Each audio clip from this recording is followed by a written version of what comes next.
আমি দুলাভাইকে বিয়ে করব। সাদিয়ার মুখে এমন কথা শুনে উপস্থিত সবাই চমকে উঠল। রেখা উত্তেজিত হয়ে বলল, তোর মাথায় কি সমস্যা হয়েছে? আমি যার সাথে সংসার করতে চাইছি না, তুই আমার বোন হয়ে তাকেই বিয়ে করতে চাইছিস? হ্যাঁ, আমি তাকে বিয়ে করতে চাইছি। তুমি তো তাকে ডিভোর্স লেটার দিয়েই দিয়েছ, তাহলে তুমি আমাকে কেন বাধা দিচ্ছ?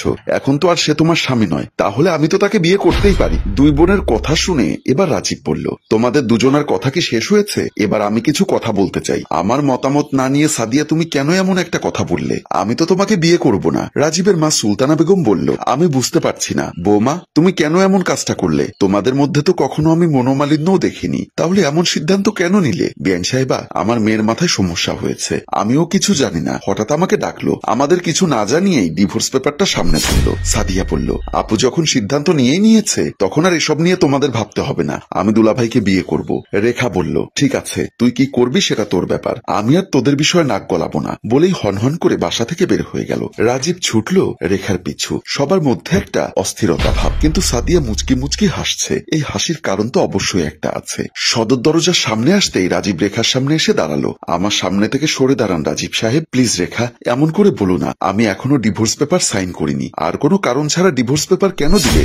আমার কি অপরাধ সেটা তো আমাকে বলে যাবে, আমি কোনো ব্যাখ্যা দিতে পারবো না। সাদিয়া আপনাকে বিয়ে করতে চাইছে, আপনি সাদিয়াকে বিয়ে করে নিন। অবশ্যই তোমাকে কারণটা বলতে হবে। আর আমি তোমাকে ভালোবাসি, তোমাকে বিয়ে করেছি, এই মনেতে আমি আর কাউকে স্থান দিতে পারবো না। আপনি কি পারবেন আর পারবেন না সেটা আর আমাকে বলে লাভ নেই। আমি এখন চলে যাচ্ছি, আপনি ভালো থাকবেন। আমি তোমাকে ছাড়া কোনোদিনও ভালো থাকতে পারি না, ভালো থাকাটা সম্ভব নয়। প্লিজ তুমি পাগলামি করো না। এবার কিন্তু আপনি পাগলামি করছেন। ডিভোর্স পেপার অনুযায়ী এখন আর আপনি আমার কেউ নয়, তাই আমি একজন পরপুরুষের সাথে কথা বলতে চাইছি না। আমার অপরাধটা কি সেটা তো বলা যাবে? আমি তো বলেছি এত ব্যাখ্যা আমি দিতে পারবো না, কিন্তু আমি বুঝতে পারছি সমস্যাটা কোথায়। আপনি যদি বুঝতে পারেন তাহলে আমাকে যেতে দিন, আমি তোমাকে এত সহজে যেতে দিব না। বলেই রেখার হাত ধরে টান দিয়ে বাসার ভেতরের দিকে নিয়ে যেতে চাইল। রেখা বারবার নিজেকে ছাড়িয়ে নেওয়ার চেষ্টা করছে, কিন্তু রাজীবের শক্তির সাথে পারল না। রাজীব জোর করেই রেখার হাত ধরে বেডরুমের দিকে নিয়ে গেল। ব্যাং, এসব কি শুরু হলো? কেন এই সাজানো গোছানো ফুলের মতো সংসারে ভাঙনের সুর ধরল? আমারও কিছু মাথায় ধরছে না। আমি যতটুকু জানি ওদের মধ্যে কোনো সমস্যা ছিল না, হঠাৎ কেন বৌমা ডিভোর্স দিল কিছুই বুঝতে পারছি না। এমন সময় সাদিয়া বলল, আপনাদের কিছুই বুঝতে হবে না, আল্লাহ যা করে ভালোর জন্যই করে। আপনারা দুজন মিলে আমার আর দুলাভাইয়ের বিয়ের ব্যবস্থা করুন। বলেই সাদিয়া বাসার ভেতরের দিকে চলে গেল। আমি বুঝতে পারছি না আমার ছোট মেয়েটা কেন পাগল হলো। তোমাকে বেডরুমে নিয়ে আসার একটা মাত্র কারণ, সেটা হলো তোমাকে ব্যাখ্যা করতে হবে কেন তুমি আমাকে ডিভোর্স দিলে। আপনি কারণ জানতে চাইছেন রাজীব সাহেব? আমি যদি শুরু করি তাহলে শেষ পর্যন্ত আপনি সহ্য করতে পারবেন না। আমি কি পারবো আর পারবো না সেটা তোমাকে ভাবতে হবে না। তুমি আমাকে এটা বলো, কেন তুমি আমাকে ডিভোর্স দিলে, তাহলে কি আমি ভেবে নিব আমার ধারণাটাই সত্য? রেখা মুচকি হেসে বলল, আপনি যে উত্তরটা খুঁজছিলেন সে উত্তরটা আপনিই দিয়ে দিয়েছেন। মানে কি? মানে তো খুব সোজা। এই যে আপনি আমাকে সন্দেহ করেন, এই সন্দেহ করার কারণে আমি আপনাকে ডিভোর্স দিয়েছি। তোমাকে সন্দেহ করার যথেষ্ট পরিমাণ কারণ আছে, আর আজ তুমি নিশ্চয়ই প্রমাণ করে দিবে তুমি আসিফের জন্যই আমাকে ডিভোর্স দিয়েছো। আমাকে সন্দেহ করার একটা মাত্র কারণ আপনি বলুন। আপনি কি কোনোদিন আমাকে খুব বাজেভাবে দেখেছেন কারোর সাথে? হ্যাঁ দেখেছি। সেই দিনটা কোন দিন ছিল জানতে পারি? সেদিন 1 জানুয়ারি ছিল। তুমি সাজুগুজু করে অফিসের দিকে রওনা দিলে। দরজা থেকে বের হতেই আমি সামনে এসে দাঁড়ালাম। তারপর কি ব্যাপার, আজ এত সাজুগুজু করে অফিসে যাচ্ছ? আজ অফিসের সবাই সেজে আসবে, তুমি কি ভুলে গেছো আজকে বছরের প্রথম দিন? ও, সেজন্য কি সাজুগুজু করে যেতে হয়? আসলে এমনটা নয়, অফিসের বস কলিগরা ধরলো আজকে তারা সাজুগুজু করে আসবে, তাই আমিও যাচ্ছি। হঠাৎ রেখার মোবাইলে কল আসলো। রেখা কলটা রিসিভ না করে কেটে দিয়ে বলল, রাজীব আমি তাহলে আসি, আমার অফিসে লেট হয়ে যাচ্ছে। আবারও কল আসলো। রেখা আবারও কলটা কেটে দিয়ে তাড়াহুড়ো করে অফিসের দিকে চলে গেল। রাজীবের মনে কিছুটা সন্দেহ জাগলো। কি ব্যাপার, রেখার মোবাইলে বারবার কে কল দিচ্ছে, আর রেখা কলটা রিসিভ না করে কলটা কেন কেটে দিচ্ছে? আমাকে অবশ্যই তা জানতে হবে। রাজীবও রেখার পিছু নিল। রেখা অফিসে আসার কিছুক্ষণ পর রাজীব রেখার অফিসে প্রবেশ করলো। চতুর্দিকে তাকিয়ে দেখলো কাউকে দেখতে পাচ্ছে না। হঠাৎ খেয়াল করলো রেখা আসিফকে দেখে হাসতে হাসতে তার দিকে যাচ্ছে। রেখা শাড়ি পেঁচিয়ে আসিফের গায়ের উপর পড়ে গেল। আসিফ হাসি মুখে রেখাকে ধরে তুলল।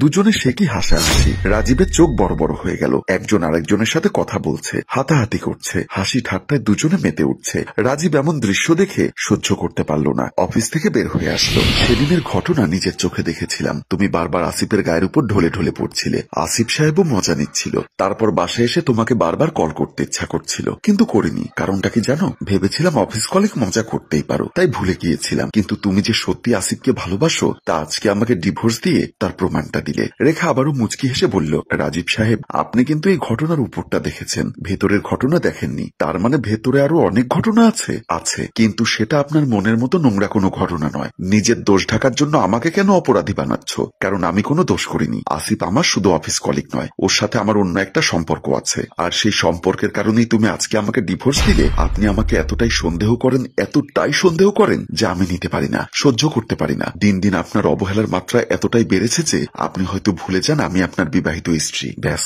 আমি বুঝে গেছি, আমাকে আর বোঝাতে হবে না। শাক দিয়ে মাছ ঢাকতে চেও না। দোয়া রইল, আসিফকে নিয়ে সুখে থাকো। হ্যাঁ, সুখে থাকবো, তবে আমি নয়, আমার মেজো বোন নীলা। রাজীব অবাক হয়ে বলল, মানেটা শুনতে চাচ্ছেন? তাহলে শুনুন। 3 মাস আগে আসিফ ও নীলা দুজনে এসে আমার সামনে হাজির। নীলা কাঁদো কাঁদো গলায় বলল, আপু, আমরা একটা ভুল করে ফেলেছি, তুমি একটু আব্বুকে ম্যানেজ করো। আমি অবাক হয়ে জানতে চাইলাম, কি ভুল করেছিস? আমি আসিফকে বিয়ে করে ফেলেছি। কথাটি শোনা মাত্র আমি চমকে উঠলাম, কারণ আসিফ অনাথ, ওর পৃথিবীতে কেউ নেই। বাবা হয়তো কোনোদিন এই বিয়েটা মেনে নিবে না, কিন্তু আমি জানি আসিফ অনেক ভালো ছেলে। আসিফ বলল, আসলে তোমার কাছে আমার আগেই জানানো উচিত ছিল, কিন্তু লজ্জা সংকোচ ভয়ে তোমাকে আমি বলিনি তোমার বোন নীলাকে আমি ভালোবাসি, ওকে আমি হারাতে পারবো না। তাই দুজনের সিদ্ধান্তই আমরা বিয়েটা করে ফেলেছি। আমি কি বলবো বুঝতে পারছি না, কি সিদ্ধান্ত নিব মাথায় কিছু ধরছে না। নীলা কান্নাকাটি শুরু করলো, আমার দুহাত জোর করে অনুনয় বিনয় করতে লাগলো। আমি ওদের আশ্বস্ত করলাম, বিষয়টা গোপন রাখতে বললাম, সময় হলেই সবার সামনে বিষয়টা আমি জানাবো। আমার আশ্বাসে ওদের মুখে হাসি ফুটলো।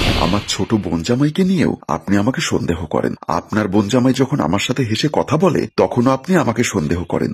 আপনি কি জানেন রাজীব সাহেব, ক্যান্সারের চেয়েও মারাত্মক ভয়াবহ হচ্ছে সন্দেহ করা। আর এই সন্দেহ করার পর আপনি আমার সাথে ঠিকভাবে কথা বলেন না, আমাকে কাছে টেনে নেন না, বুকে টেনে নেন না, আপনার আদর ভালোবাসা থেকে আমাকে বঞ্চিত করেন। সরি, আমার ভুল হয়েছে, আর কখনো এমনটা করব না। পিছু ফিরে আসার আর কোনো সুযোগ নেই। আপনি ভালো থাকবেন। বলেই রেখা হনহন করে বেডরুম থেকে বের হয়ে গেল। রাজীব আবারও রেখার পিছু নিল। রুম থেকে বের হতে সাদিয়ার সামনে দাঁড়িয়ে বলল, কি নাটক ড্রামা শেষ হয়েছে? এবার চলে যাও, আজই আমি দুলাভাইকে বিয়ে করব। তুই কি পাগল হয়েছিস? তুই কেন রাজীবকে বিয়ে করবি? চল আমার সাথে, বাড়িতে চল। রাজীব এসে পাশে দাঁড়িয়ে বলল, সাদিয়া, তোমার বোনকে বোঝাও, পাগলামি করতে নিষেধ করো। ভাইয়া, বুঝিয়ে কি লাভ? যে চলে যেতে চায় তাকে যেতে দিন। না, আমি তোমার আপুকে ছাড়া বাঁচতে পারবো না। আজ থেকে আপনি আমাকে নিয়ে বাঁচবেন। অসম্ভব, আমি রেখাকে ছাড়া আর কাউকেই বুঝি না। সাদিয়া, পাগলামি করিস না, চল বাসায় চল। তুমি বড় হয়ে যদি পাগলামি করো তাতে কোনো দোষ নেই, আর আমি একটু পাগলামি করলেই দোষ। রাজীব অবাক হয়ে বলল, কি বলছো তুমি? তোমার আপু পাগলামি করেছে মানে কি? দুলাভাই, আসলে আপনি গর্ধব বোকাই রয়ে গেলেন। আপনার হাতে যে ডিভোর্স পেপার, ওটা কি আপনি পড়ে দেখেছেন? না তো, আমি পড়ে দেখিনি। আজ ক তারিখ বলুন তো? আজ তো এপ্রিলের 1 তারিখ। আপু সবার সাথে এপ্রিল ফুল করেছে, সবাইকে বোকা গর্ধব বানিয়েছে। মানে কি? কি বলছো তুমি? ওটা ডিভোর্স লেটার না, আর আপু আপনাকে ডিভোর্স দেয়নি। কি বলছো? তাহলে এত নাটক কেন করলো? আজকে ঠস দিবস, মানে এপ্রিল ফুল। স্ত্রী তো তার স্বামীকে একটু বোকা বানাবে, একটু মজা না করলে চলে। তাই আপু আপনার সাথে মজা করেছে। রেখা মুচকি মুচকি হাসছে। রাজীব সব ঘটনা বুঝতে পেরে সাদিয়াকে বলল, তার মানে তুমিও আমার সাথে নাটক করেছো? বলে সাদিয়ার কান ধরে কান মলা দিতে লাগলো। রেখা বলল, এখানে ডিভোর্সটা বাদে সবকিছুই কিন্তু সত্য।